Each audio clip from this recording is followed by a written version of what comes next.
Good morning, everyone. A warm welcome. Thank you for joining us. Apologies that we've been away for a bit, but we're trying to get back to some normality today. So, Parshas Chukas Balak, a double Sedra, a real blockbuster, action-packed. And I want to start with Parshas Chukas that we read on Shabbos.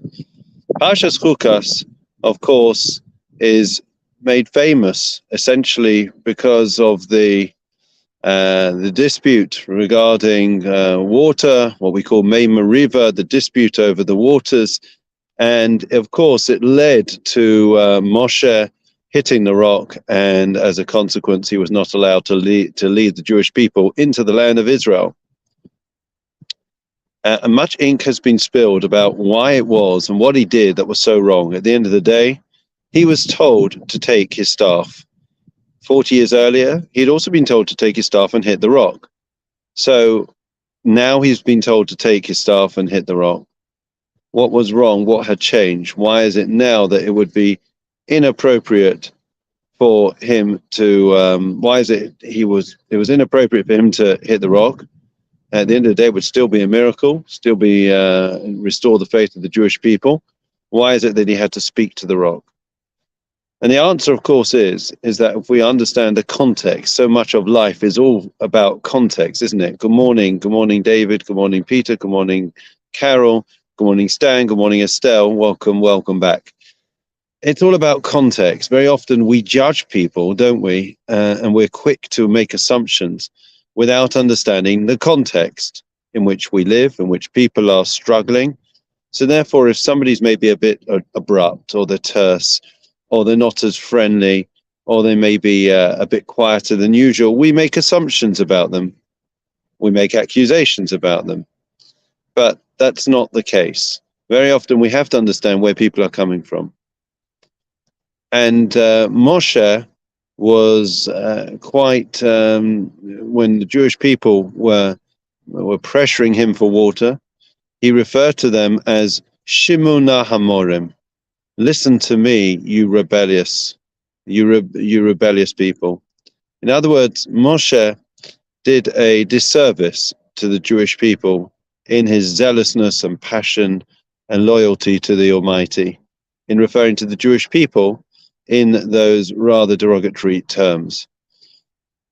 And the way that we treat others is the way that people treat us. I don't need to tell you. The words of King Solomon, Kamayim ponim el ponim kein leva adam. If you look at in a reflection of the water by a stream or by a river, you'll see yourself, and every action you'll see causes a reaction. If you move your arm up, so in the water, your arm is moved up. The way we treat others is the way they treat us. And a story that illustrates this was told by Rabbi Mordechai Kamenetsky.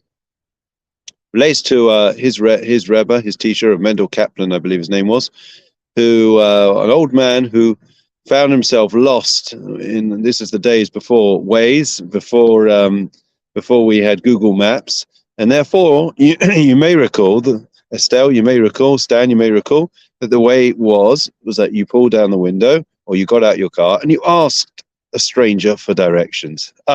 We miss those days. Anyways, so long story short, he pulls up, he can see these workers there's road works going on. He pulls up to one of the workers, a shtarker, he's got his shirt off, he's schwitzing, and he says to him, could you give me directions? And the man, the road worker became exceptionally aggressive. He started to effing and blinding and cursing this rabbi who he never met.